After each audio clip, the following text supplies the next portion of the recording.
సరే. బంధితుడు: నేనా మానవ పిశాచమును. నేను నీతో 2-3 ఘడియలు మాట్లాడగలను. తర్వాత నాకు శక్తి తగ్గిపోవును. నీవు వచ్చినప్పుడెల్లా నన్ను మాట్లాడింతువు.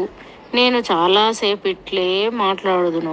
ఈ చెరసాలలో రాత్రులందు దీపములుండవు. ఇక్కడ పగటి వెలుగే తక్కువ. సూర్యకాంతి కాశ్మీర దేశమునకే తక్కువ. మంచుకాలంలో మరీ తక్కువ. ఈ కారాగృహము 4 ధనువుల పొడవు ఉన్నది. అటునిటు గదులున్నవి. నడుమ దారి ఉన్నది. నేను నడిమి గదిలో ఉన్నాను.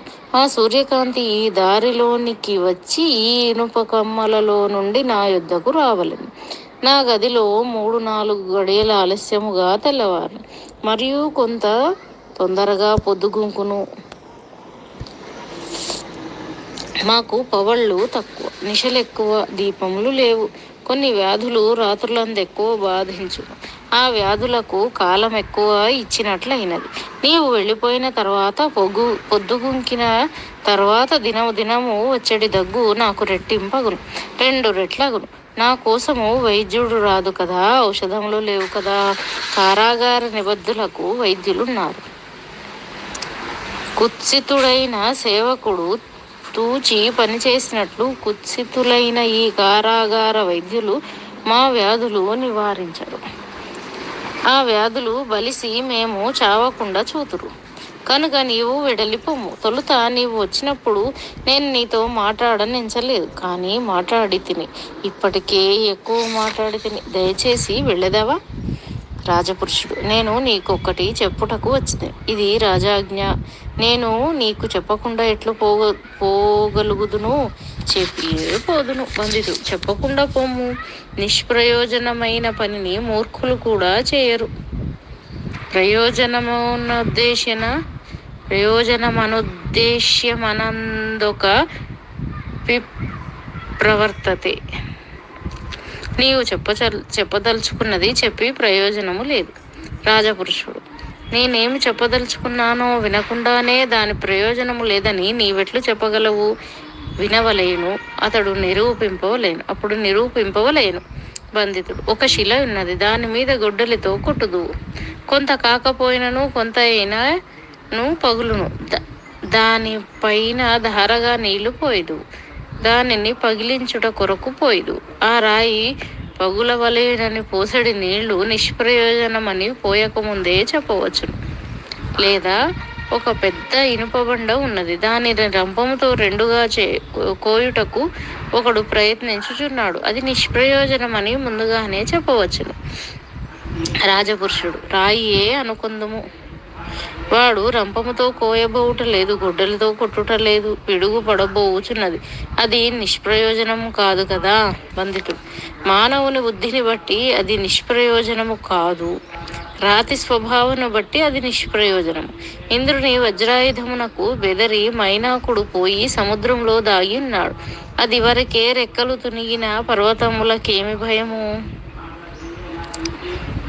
రాజపురుషుడు: నేను పిడుగును విసురుచున్నాను. అది రాజాజ్ఞ. అది సప్రయోజనమో నిష్ప్రయోజనమో నాకు తెలియదు. నేను చెప్పబోచున్నాను. నీవెందుకు బంధింపబడితివి? అది నీకు తెలియనా? బంధితుడు: నాకు తెలియను. నేను పూర్వజన్మలలో చేసిన కర్మను అనుసరించి చెరలో పెట్టబడితిని. రాజపురుషునకు కోపం వచ్చెను. అతని ముఖము జేవురించెను. అతడిట్లనెను: నేను అడిగిన ప్రశ్న అదియా? నీవు మంత్రివై ఈ స్థితికేలా వచ్చితివని అడిగితిని. బంధితుడు: నేను చెప్పిన సమాధానము నాకే కాదు, నీకును సర్వజనులకును, భూత వర్తమానములకే కాదు, భవిష్యత్తునకును. రాజపురుషుడు: ఆ సంగతి నీవు చెప్పనక్కర్లేదు. అందరకును తెలియను. బంధితుడు: అందరకును తెలియనా? నీకు కూడా తెలియనా? అయ్యయ్యో, మృత్యు ఉన్నది కదయ్యా. అది ఎప్పుడు వచ్చునో తెలియదు కదయ్యా. చచ్చిన తర్వాత నీవేమగుదువో నీకు తెలియదు కదా. చచ్చడి మాట నిజమే కదా. ఒక కాలువ ఉన్నది. అది దాటక తప్పదు. ఈ ఒడ్డున కూర్చుండి పిచ్చుక గూళ్ళు కట్టినచో ఏరు దాటినట్లగునా? పిచ్చుక గూడు కట్టితివి, దాని చుట్టూను ప్రహరీ పెట్టితివి. అక్కడ చిన్న చిన్న ఇళ్ళు పెట్టితివి. కొంతమేర కోట అంటినవి, కొంతమేర దొడ్డి అంటివి. ఒకటి గుడ్ల చావడి, మరొకటి గుర్రాల చావడి. 10 చిన్న చిన్న పుల్లలు తెచ్చి మనుజులుగా నిల్చబెట్టితివి. 10 పెద్ద సృష్టి చేసితివి. ఇంతలో ఒక గుడ్డు వచ్చి తొక్కి పోవుచుండెను. సుంత జాగ్రత్త లేనిచో ఆ పిచ్చుక గూటికి నీకాలే తగిలి నాశనము కావచ్చు. నీవు నిజముగా అట్టివాడవే. జాగ్రత్త అను లక్షణము నీ మనస్సులో లేదు. ఉన్నచో ఏరుదాటుటకు ప్రయత్నము చేసేడి వాడవు. దాని యందు జాగ్రత్త పడేడివాడవు. ఆ జాగ్రత్త లేని లక్షణము నీకు స్వభావం. అది నీతో పుట్టినది, నీకు సిద్ధము కనుక అందరకు తెలియనట. ఎట్లు? ఆ జాగ్రత్త లేని నీకు తెలియనే తెలియదు కదా. తెలిసినచో పిచ్చుక గూండ్లు కట్టవు కదా.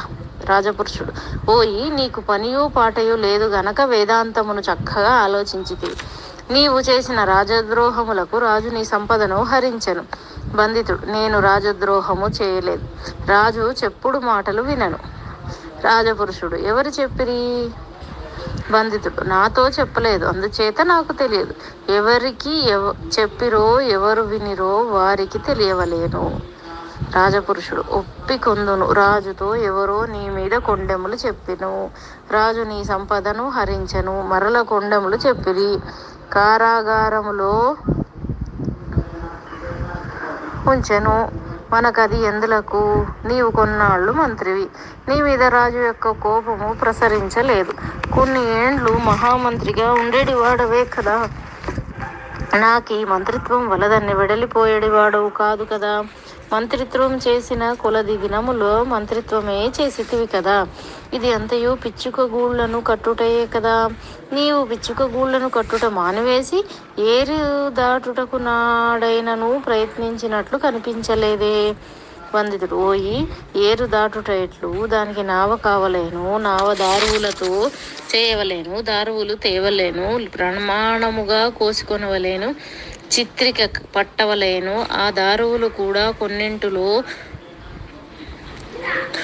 కొన్నింటికి లోతుండవలెను. అప్పుడే అవి నావకు పనికి వచ్చును. అది ఎంత పని! మూర్ఖుడై పిచ్చుక గూళ్ళు కట్టువాడు నావను నిర్మించుటకు చేసెడి ప్రయత్నము తెలివి తక్కువ అనుకొనును.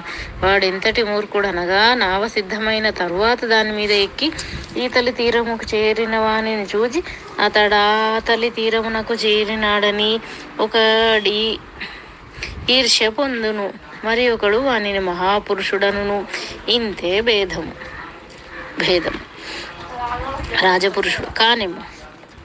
నీ కాలు చేతులకు నిగళములున్నవి. నీకు చేతులయందు పాదములయందు సందులలో నిత్యమైన బాధ స్థిరపడిపోయినది. మానవులకు కాలు చేతులు రెండే కావు కదా, శిరస్సు కూడా ఉండినది. వాడు ఆహారము తినుట మాత్రము చేతనే సుఖపడుట కదా. భార్య ఉన్నది, ఆమె వలన సుఖపడును. ఆమె యందు సంతానము కలిగినది, దాని వలన సుఖపడును. లోకంలో ఒక చిత్రమున్నది. తనకు గాయము తగిలినది, తాను బాధపడుచున్నాడు. ఆ గాయము కొడుకునకు తగిలినది, ఆ బాధ ఎక్కువ కదా. భార్యకు తగిలినది, భర్త దాన్ని నోర్వలేడు కదా. చూచితివా, మనుష్యుడు పడేడి బాధలలో తన శరీరమునకు కలిగిన గాయము మొదలైన వాని వలన కలిగిన బాధపడుట తక్కువ. ఆత్మబంధువులకు కలిగిన ఆపద వలన కలిగేడి బాధ ఎక్కువ. బంధితుడు: అనగానేమి? బాధ మనస్సు చేత పడుదుము గాని శరీరము చేత పడమని అర్థం. లేదా శరీరము చేత పడేడి బాధ స్వల్పమని అర్థం. రాజు నా సంపదను హరించెను. దాని చేత శరీర పోషణ చేసుకొనుట కష్టమై కొంత బాధ శరీరము పడినది.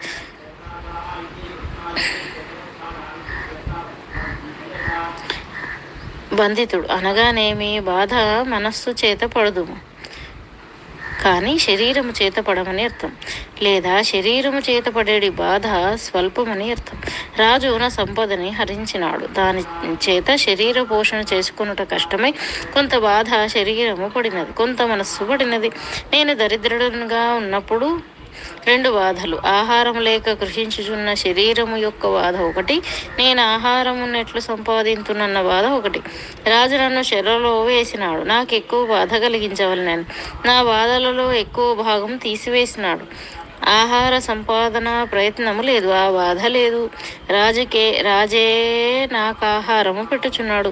బయట నుండగా నీవెక్కువ సంపాదించుకొనవచ్చును, నీ ఇష్టం వచ్చిన భోజనము చేయవచ్చును, పంచభక్ష పరమాన్నములు ఆరగించవచ్చునందువా నేను దరిద్రుడను. చెరసాలలో నీవు పెట్టడి అన్నమునకు కూడా మొహం వాచిన వాడను. ఈ సంగతి రాజునకు తెలియను. అయ్యో, వీడిది వరకే 2 బాధలు అనుభవించుచున్నాడు. చెరలో పెట్టినచో 2 బాధలు తొలగినట్లే. వీని కాలు చేతులకు సంకెలలు వేసినచో వానిని బాధ పెట్టినట్లు గాని మరి కాదని సంకెలలు వేసెను. శరీరము బాధపడుచున్నది, మనసునకేమి బాధ ఉన్నది? రాజపురుషుడు: అయ్యా, నేను చెప్పవచ్చినది అదే. శారీరకమైన బాధ కంటే మానసికమైన బాధ గొప్పది. తనకు కలిగిన బాధ కంటే తన బంధువులకు కలిగిన బాధ గొప్పది. నీకు వచ్చిన బాధ కంటే నీ భార్యకు వచ్చిన ఆపద నీవు సహించలేవు. నీ కుమారునకు కలిగిన బాధ సహించలేవు. నీకు భార్య ఉన్నది, ఆమెను రాజు బంధించలేదు, నిన్నుంచినట్లు చెరలో ఉంచలేదు, ఆమెకు నిగళము వెళ్ళు వేయలేదు. రాజామెకు కూడా ఇటు శిక్ష వేసినచో నిన్నెక్కువ బాధ పెట్టినట్లగును. బంధితుడు: ఏమియును కాదు. నాకు భార్య 10 ఏండ్ల కింద ఉండేది. ఆమె ఒక దరిద్రుని భార్య, ఒక దరిద్రురాలు. ఆనాడు నా పొట్ట పోసుకొని ఏటే కాదు, ఆమెను కూడా పోషించవలసిన బాధ ఉండేది. 10 ఏండ్ల నుండి ఏ బాధ్యతయూ లేదు. ధరాపతి ఆమెను చెరలో ఉంచినచో ఒకవేళ ఆమె తిండి లేక బాధపడుచున్నదేమో అన్న తాపమును నేను పడుచుంటినచో అప్పుడు నేను బాధపడనక్కర్లేదు. ఆమెకు కూడా సుఖముగా పొట్టగడుచుచున్నది కదా అన్న తృప్తి పడవచ్చు. ఆమె కాలు చేతులకు మొద్దుబారులు నిగళములు వేసినచో ఆమె కాలు చేతులు కదల్చలేదు. కొన్నాళ్ళు బాధించును, కొన్నాళ్ళు మొద్దుబారును, కొన్నాళ్లకు ఒక విధమైన బాధ ఆరంభించు. ఆ బాధ సహజమైపోను. అప్పుడు ఆ బాధ ఉన్నదని కలక వేయును. రాజపురుషుడు: నేను నీ భార్యను గురించి నీతో ఒక మాట చెప్పుటకు వచ్చి తిని. బంధితుడు: చెప్పనక్కర్లేదు, చెప్పి ప్రయోజనము లేదు. రాజపురుషుడు: నీవు మంత్రిగా ఉన్నప్పుడు నీవు రాజధనమును కొంత హరించితి, మరియు రాజ్యములో 10 గ్రామములు శత్రువులు ఆక్రమించినట్లు చేసితివి, మరికొన్ని దోషములు చేసిది. నీవు అపహరించిన ద్రవ్యమును రాజునకు మరలా అప్పగించినచో రాజు నిన్ను విముక్తిని చేయును. బంధితుడు: లేనిచో? రాజు పురుషుడు: నీ భార్య కూడా బంధితురాలగును. బంధితుడు: ఓ ఈ బప్పట, ఇది వరకు నాకెంతయో ఉపకారం చేసి అనుకుంటివి, ఇప్పుడు ఈ ఉపకారం చేసి పెట్టుము. రాజభటుడు: ఓ ఈ సంధిమంతుడా, నన్ను బప్పట అని నా పేరుతో నన్నాక్షేపముగా పిలిచితివి. నేను నీ పేరుతో నిన్నాక్షేపణముగా సంధిమంతుడా అని పిలుచుచున్నాను. నేను నీ కపకారము చేయలేదు. రాజు తత్పూర్వ దినములలో స్త్రీలోలుడుగా ఉండెను. మమ్ముడు, తక్కియుడు మొదలైన వారు రాజునకు విటులైన సఖులు. అప్పుడు రాజు స్త్రీలోలుడు, అతనికి ధనము కావలసి ఉండెను. నీవు అట్టపతి భాగుడవు, అనగా రాజ్యము మీద వచ్చున ఆదాయమునకు అధికారివి. నీవు రాజు యొక్క భోగములకు ధనమును చెల్లుబడి కానీయలేదు. ఆ విటులు నీ మీద కొండెములు చెప్పిరి. రాజు తన సొమ్ము తన కామమునకు భయపెట్టనిచో నీకేమి నష్టము పెట్టినచో?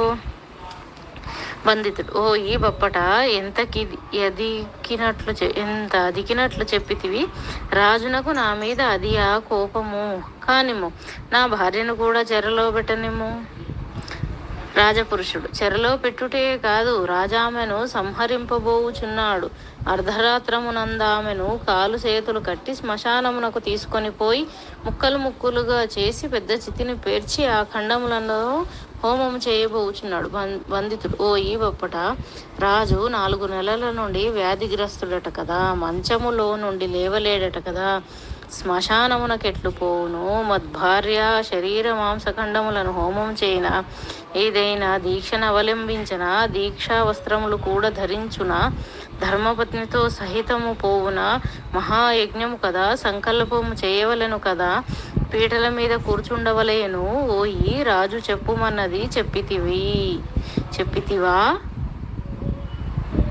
సంధిమంతుడు పకపక నవ్వెను. ఆ నవ్వులో బొప్పడు తిరిగిపోయెను.